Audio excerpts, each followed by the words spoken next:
جگە لە مانگی 12 ساڵی ڕابردوو موچەی نزیکەی 2 مانگی ئەم ساڵی موچەخۆرانی هەرێمی کوردستان لای دەسەڵاتدارانی بەغدا و هەولێرە جەنگ هەڵگیرساوە و بێبازاڕیش کاسبکارانی ماندوو کردووە. بێئومێدی و نادیاری چارەنووسیش خەڵکی کوردستانی تووشی دوودڵی کردووە، بەڵام حکوومەتی ماوە بەسەرچووی هەرێم و دەسەڵاتدارانی پارتی وێچێتی بێباکن و خەمی سەرەکیان پڕکردنی گیرفان و ژێرزەمینەکانیانە و ئەوەی دانەوێت تەنها ئەوەیە لە ئەگەری تێکچوونی زیاتری دۆخەکەدا بەرژەوەندیە ئابوووریەکانیان بپارێزن. حکوومەتە ئاساییەکانی جیهان لە کاتی جەنگ و ئاڵۆزی و دۆخە تایبەتەکاندا پشتیوانی هاوڵاتیانی خۆیان دەکەن و دەستباری سەختی ژیانیان لەگەڵ دەگرن، بەڵام ماوەی 11 ساڵە قەیرانی بێموچەی تەنگی باوڵاتیان هەڵچنیوە.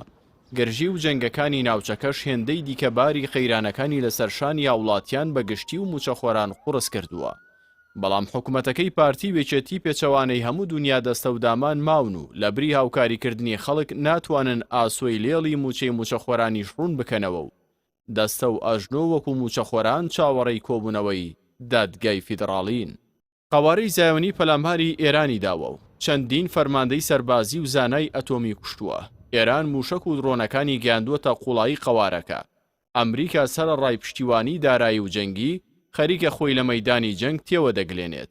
وڵاتانی جیهانیش هەموو هۆشداری دەدەن و دنیا لا لێواری جەنگێکی ئەتۆمیدایە. بەڵام هەرێمی کوردستان داری بەسەر بەردەوە نەماوە. حکوومەتەکەی ماوە بەسەرچووە و کاربەڕێکەرە. پەرلەمانەکەشی بێسەرۆک و سەرۆکاتیە و توانای کۆبوونەوەی نییە. پەرتوبڵاوی بووەتە ناسنامە و یەکڕیزی بووەتە خەیاڵ کەچی سەرانی پارتی وێچێتی وەکو بەرپرسیاری سەرەکی لە وڵات وەک ئەوەی نەبایاندی بێت نەباران ناڵوێستیان هەیە و نەفزە دەکەن.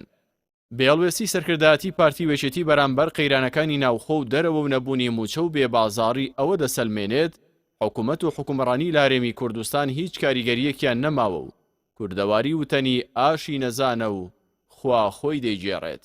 وا نزیکەی 2 مانگە موچەنیە و سەرانی پارتی وێچێتیش کە پێشتر باڵیان بادەدا و هەڕەشەی گەورەیان لە بەغدا دەکرد و وعدوا بوو قبوڵی نەکەن قوڕ و قەپیان کردووە. دۆخی ژیانی خەڵکیش جگە لەلایەنە دەرونیەکەی لە ڕووی ئابووریشەوە نزیکە لە مایەپووچ بوون.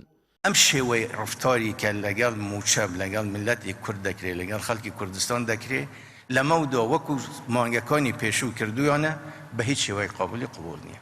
حکوومەتەکەی مەسرور بارزانی و خوبات تاڵەبانی کە بەرامبەر پێشات و ڕووداوە ناوخۆیەکان بێڵوێستە لە 5 ساڵی ڕابردوودا هێندە بڕیاری خراپی داوە و ئەوەندە هەنگاوی هەڵەی ناوە خەڵکی کوردستان نەک چاوەڕوانی ئەو تۆیان لێی نییە، بەڵکو حەز دەکەن ئەنجومەنی وەزیرانی ماوە بەسەرچوو کۆنە بێتەوە بۆەوەی بڕیاری دیکەی هەڵە نەدات و هێندەی دیکەباری سەرشانی خەڵک قوڕس نەکات.